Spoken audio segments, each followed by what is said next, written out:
샬롬, 오늘도 주님의 은혜와 평강이 여러분과 함께하기를 축원합니다.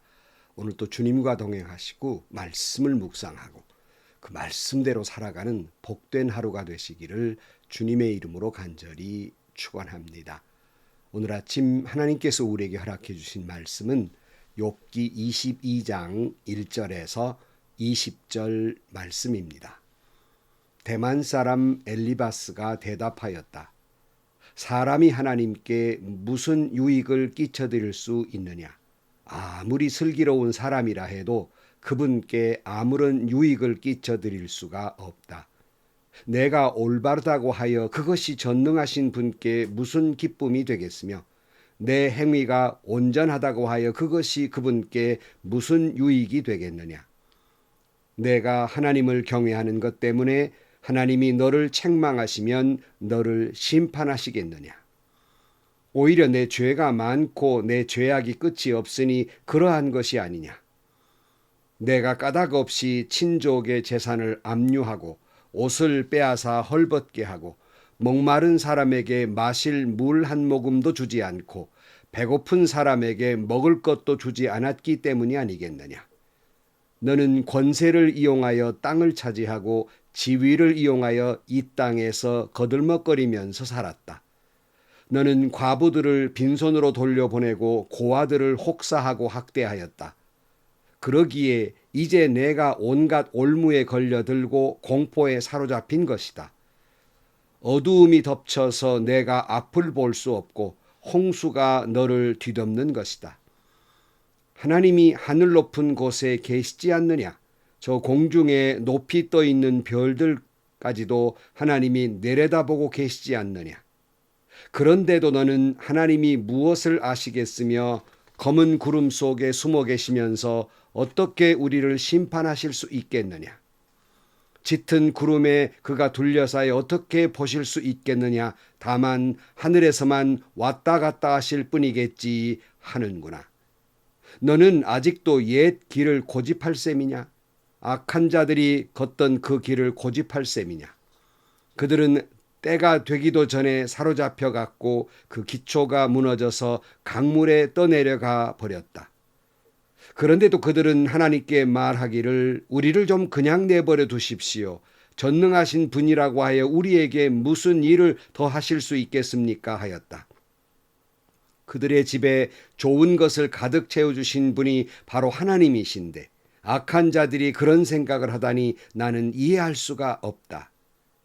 그런 악한 자가 형벌을 받을 때 의로운 사람이 그것을 보고 기뻐하며 죄 없는 사람들이 그것을 보고 비웃기를 과연 우리 원수는 진멸되고 남은 재산은 불에 다 없어졌다 할 것이다. 아멘. 여러분, 우리 신앙인이 여러 가지 것을 경계해야 되는데 그 중에 우리는 이 교만함을 경계해야 합니다.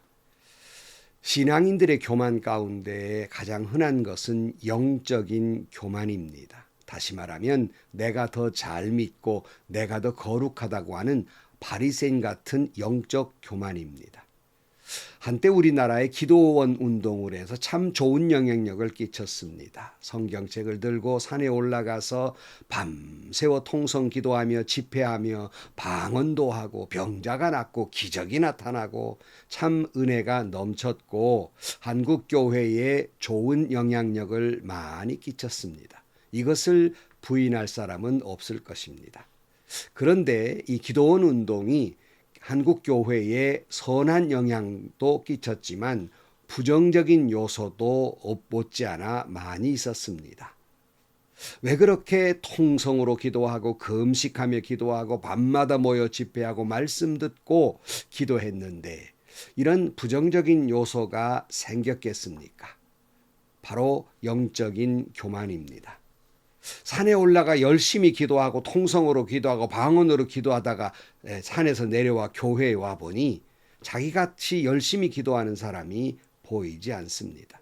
자기같이 방언하는 사람이 별로 없습니다. 나름대로의 영적인 눈을 가지고 있다는 눈으로 보니 맹탕 교인들이 시원찮은 거예요. 심지어 그 교회를 담임하고 있는 목사님조차 금식기도 한번 하기를 하나, 방언기도를 할 줄을 아나, 축사를 하기를 하나, 통성기도를 잘하기를 하나. 기도원 원장님이나 기도원에 왔던 강사님들을 비교해 보니까 영 시원치 않은 거예요. 그러니 교회가 영적으로 죽은 듯이 보이는 거예요. 뭐 이런저런 생각에 빠지다 보니까 교만에 빠지고 마는 것이고, 결국 이런 교만에 빠지다 보니까 교회를 어지럽히게 만들게 되고, 결국 담임 목사님들은 이런 까닭에 기도원에 대해서 좋지 않은 감정을 갖게 된 것입니다. 또 그 후에 한국교회는 성경 공부 바람이 불었습니다. 이것도 참 귀한 일입니다. 세계에서 가장 성경 공부 많이 한 사람들도 아마 한국교회를 따라올 수가 없을 것입니다.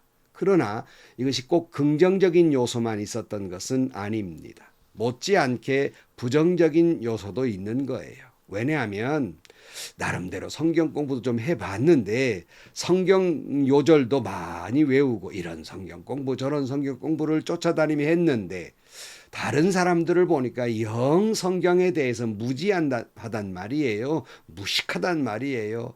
어떤 때는 목사님들 설교를 듣다 보면 내가 배운 성경 공부 해석은 저러지 않았는데 딴소리 하는 것 같고, 내가 읽은 신앙서적을 보면 그 유명한 분의 말은 저렇지 않았는데 우리 담임 목사님이 틀린 것 같고, 게다가 요즘은 신학교에 가서 몇 년쯤 공부하고 목회자가 되지 아니한 신학교 졸업생들이 있습니다. 다 그런 것은 아니지만 그 몇 년 배운 거, 그 실력 가지고 목회자를 평가하고 교회를 평가하며 오히려 열심히 신학 공부를 했던 것이 신앙에 방해가 되더라는 거예요. 교인을 평가해요, 교회를 평가해요, 목사님의 설교들을 평가하고 다닌단 말입니다. 그래서 우리나라에서도 평신도 교육을 많이 하신 분 여러분 다 아실 거예요. 1대1 성경 공부를 가르치신 목사님들, 이런 분들이 한결같이 하는 말씀이 있어요. 교회에서 평신도를 깨운다, 열심히 말씀도 공부하게 만들고 성경 요절도 외우게 만들고 1대1 제자 양육을 통해서 주님의 참된 제자가 되기 위해 말씀 훈련을 열심히 시키다 보니까 그 머리에는 성경 지식이 많이 쌓여지게 되는데 오히려 싸나워지더라는 거예요. 왜냐하면 그 성경적 지식을 가지고 자기를 되돌아본 것이 아니라 남을 비판하는 데 온통 사용하더라는 거예요.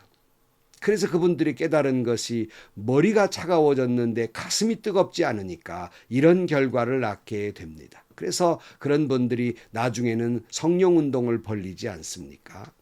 이게 다 뭡니까? 영적인 교만입니다.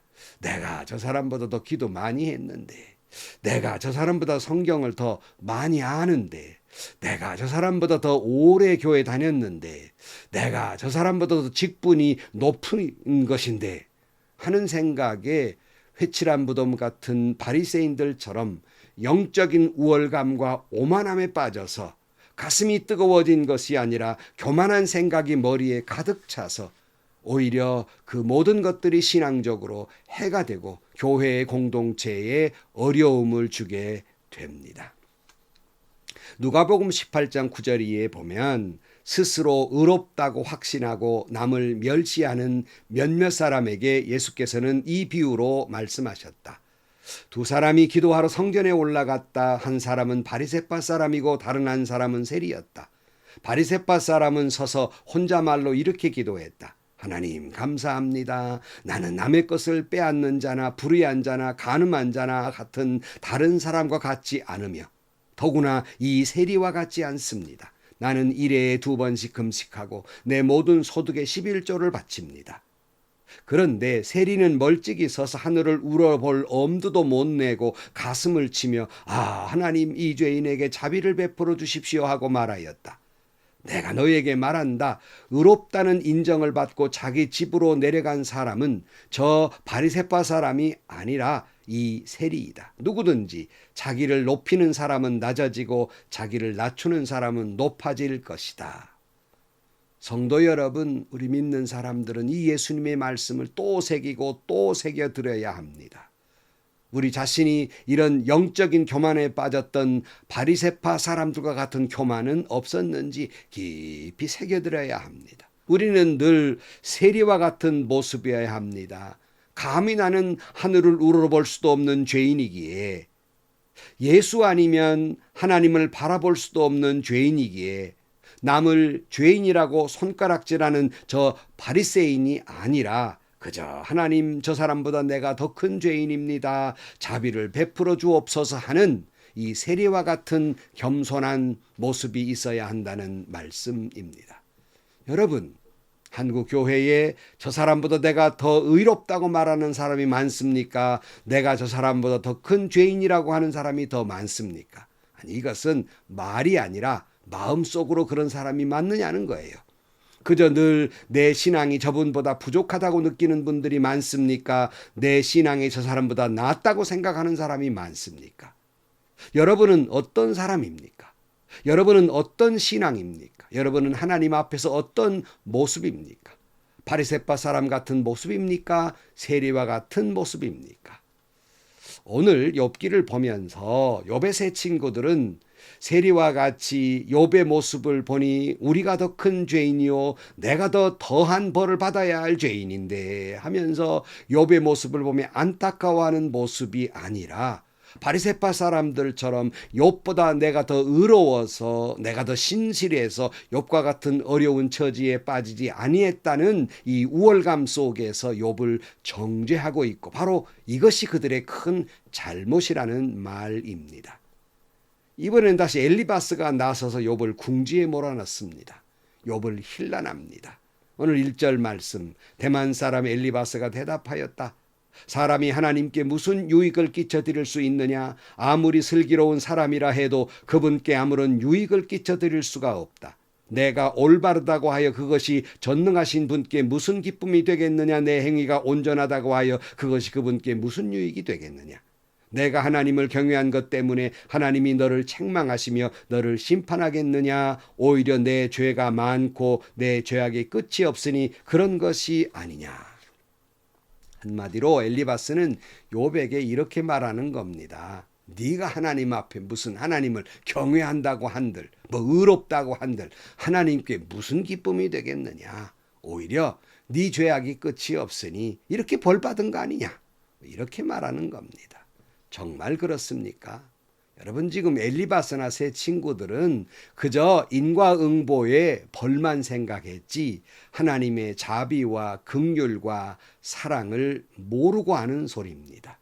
우리가 아무리 경건히 하나님을 경외한다고 한들 우리가 어찌 하나님 앞에 죄인이 아닐 수가 있겠습니까?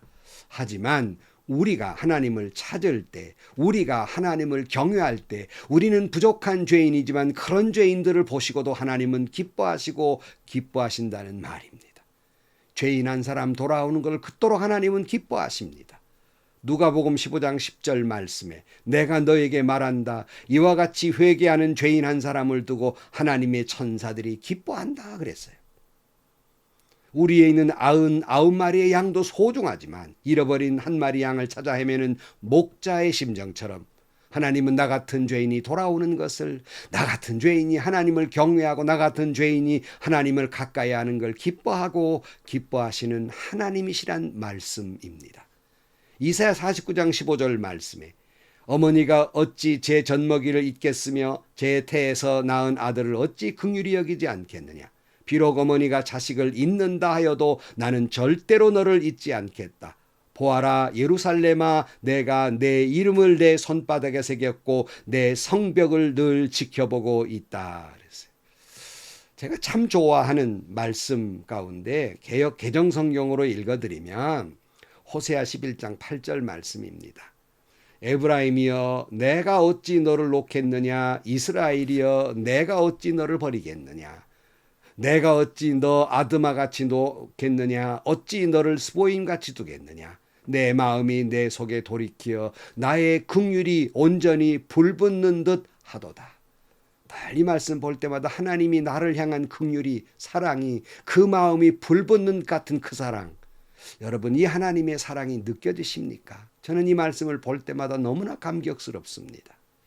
이 하나님의 사랑, 이 하나님의 은혜, 이 하나님의 긍휼 힘입어서 하나님 앞에 우리가 나오는 것이 아닙니까? 우리가 의로운들 얼마나 의롭고 거룩한들 무슨 하나님 앞에 내세울 거룩이 있겠습니까?